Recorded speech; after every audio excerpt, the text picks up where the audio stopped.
आप हैं। आप अगर सिर्फ रोज़ाना हिको सालन खादी रखूँ तो सिर्फ एक रोटी खादी रखूँ, बे चीज़ा ना खाऊँ, गोश्त ना खाऊँ, मच्छी ना खाऊँ, उस तो इलावा सब्जियाँ मुख्तलिफ ना खाऊँ, तो अपना एक तो मुँह को पै वेंदी शे, रूह नहीं देंदी। दूजा सेहत भी ख़राब थी। वैसे उनकी वजह है कि अल्लाह ताला ने जितने भी चीज़ां साढ़े वास्ते बनाएन ही वास्ते बनाएन ताकि उनके फ़ायदे असां सारे हासिल करूँ, मुख्तलिफ रोज़ाना मुख्तलिफ चीज़ां इस्तेमाल करके। आज अगर आलू हैं तो कल मटर होने चाहिए, परसों गाजर होनी चाहिए, बेजाड़े मेथरा होना चाहिए, बेजाड़े भिंडी होनी चाहिए, बेजाड़े करेला होना चाहिए, बेजाड़े मतलब एक मुख्तलिफ वैरायटी अल्लाह ने ही वास्ते रखी है ताकि जायका भी बरकरार रहे और सेहत भी बरकरार रहे। जानवर दा सिस्टम भी इवें है। असां सिर्फ चारे ते रखी खड़े हैं, सब्ज़ चारा भी कुछ देने क्या नहीं भाई, वंडा दो, वंडे दे विच हर चीज़ मिक्स है, मकई भी है, गंदम भी है, ठीक है ना जी, यूरिया भी है, मिनरल भी है, शीरा भी है, बहुत चीज़ां होंदे अंदर। एक अमेज़ा बेहतरीन बनाया होया होंदे, वो अमेज़ा जल्ले जानवर को दिता होंदे, जानवर की सेहत ठीक रही है, कुव्वत मुदाफ़ियत उनके अंदर बेहतरीन रही है, छोटे मोटे इर्द गिर्द जरासीमों को असर ही नहीं करेंगे। जिसले अपनी सेहत ठीक होती है, हल्की फुल्की सर्दी है या गर्मी असां भी फिट रहूँ, जिसले सारी खुराक ठीक ना होवे, कुव्वत मुदाफ़ियत ठीक ना होवे, असा को थोड़ी जी सर्दी है या थोड़ी जी गर्मी है वो भी असा को बीमार कर देंगी है। लिहाजा यो चीज़ा सोच के दिया करो। इन अलावा यह है कि मैं तो दस दी थे कि गर्मियाँ सर्दियाँ के मौसम में गल गोटू का मर्ज़ ज़्यादा है। इन अलावा मूँह खुर का मर्ज़ का खतरा मौजूद है बड़े जानवरों, और छोटे जानवरों के विच नमूनिया के मर्ज़ का खतरा मौजूद है और मूँह सड़ी वाले मर्ज़ का खतरा मौजूद है। इस तो इलावा जेडे मुर्गियां हैं उन्होंने विच रानी खेत कोकड़े वाली बीमारी का खतरा मौजूद है। उन्हें वास्ते हल ही होए इन्हां दे टीके हिफाजती लवाओ। अगर खुदा ना खास्ता कोई भी जानवर बीमार थी गए, फौरी तौर पर डॉक्टर नाल रजू करो, हस्पताल आ वंजो, हस्पताल अपनी हाल हकीकत दियो, जड़ी दवाई हस्पताल मौजूद है वो आते गिनो, वो बिल्कुल मुफ्त है। बिल्कुल मुफ्त मुराद है कि सिर्फ एक जानवर की पर्ची फीस 5 रुपए है। 2 जानवरों की अगर दवाई गिनसो तो 10 रुपए, 5 जानवरों की दवाई गिनसो तो 25 रुपए, मुफ्ती थी गया ना सी। पेट के कीड़े दे दवायां हस्पताल मौजूद हैं और असा इत्थां भी चाह के आए बैठे हैं जिन्हां दे जानवर कमज़ोर थींदे वेंदे, खादा पीता नहीं लगता पिया, पसलियाँ कट हैं, वालेकुम सलाम जारी, ठीक है ना सी, खादा पीता नहीं लगता पिया और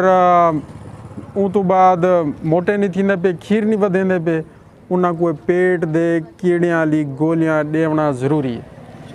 और साल 4 दफ़ा दिता करो, हर 3 महीने के बाद 1 दफ़ा ये पेट दे कीड़े वाले गोलियां या पिलावन वाली दवाई ही कशा है। ये अक्सर दोस्त आते लड़ते हैं, हाँ जी असा तो पिलावन वाली दवाई गिनना से तुसा सब गोलियां चाह दीते वे, असा नहीं गिनते, नाराज़ ही थी। मैं उन्हें को आता वो मियाँ हतू एक गोलियां ज़्यादा फ़ायदेमंद ही हैं जो ये आराम नाल दे सकते वे। आटा मलो जा, आटे दे विच या गोली रखो, वलेट ते खवा दो, खवावना आसान है या पिलावना आसान है। जानवर को पकड़ो, बद्धो, काबू करो, गड़काओ, और ख़तरा भी ये है ज़बान पकड़ के दिए वे नीवे पकड़ी, ठीक है तो चाहे से तुसा लवाओ तो साए बैठूँ एक जानवर चौके पैसे ठीक है मुफ्त है। अच्छा हो ये तो फायदा है। बस असा तनख्वाह हलाल करना है बैठूँ, तनख्वाह गिनूँ सही, मुफ्त ई है जो हुण पैसे कहना गिनसो साकू पैसे मिल देन। चलो अल्लाह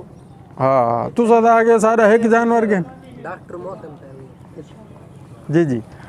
बिल्कुल है, हिफाजती टीका मुफ्त है, ठीक है ना सी। बिया कोई सवाल है सी गाली ढेर मैं कर सकता, ये में ढेर सारे टॉपिक लिखियो हैं, साइलेज बढ़ाओ, मकई दा साइलेज, मकई दा अचार बढ़ दे वो बढ़ाओ, उन्हें मुख्तलिफ तरीके हैं वो हूँ तो क्योंकि जल्दी है और हर बंदा जल्दी बैठे, लिहाजा मैं तो मजीद तंग नहीं करेंदा। तो कोई सवाल है जानवरों के मुतालिक तुसा पूछ सकते हो। एक गिद्दी वाला अच्छा दूल्हा डॉक्टर बकरा साहब है। एक मिनट जानवर गब नहीं रखेंगे ਜਾਨਵਰ ਗੱਭ ਨਹੀਂ ਰੱਖੇਂਦੇ ਉਹਦੀ ਵਜ੍ਹਾ ਇਹ ਹੁੰਦੀ ਹੈ ਕਿ ਜਾਨਵਰ ਦੇ ਵਿੱਚ ਕੋਈ ਨਾ ਕੋਈ ਕਮੀ ਵਾਕਿਆ ਥੀ वेंदी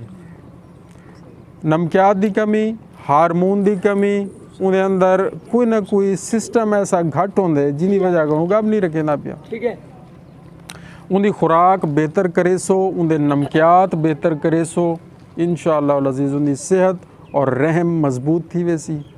ਔਰ ਉਹ ਸਹੀ ਟਾਈਮ ਦੇ ਉੱਤੇ ਹੀਟ ਜਾਸੀ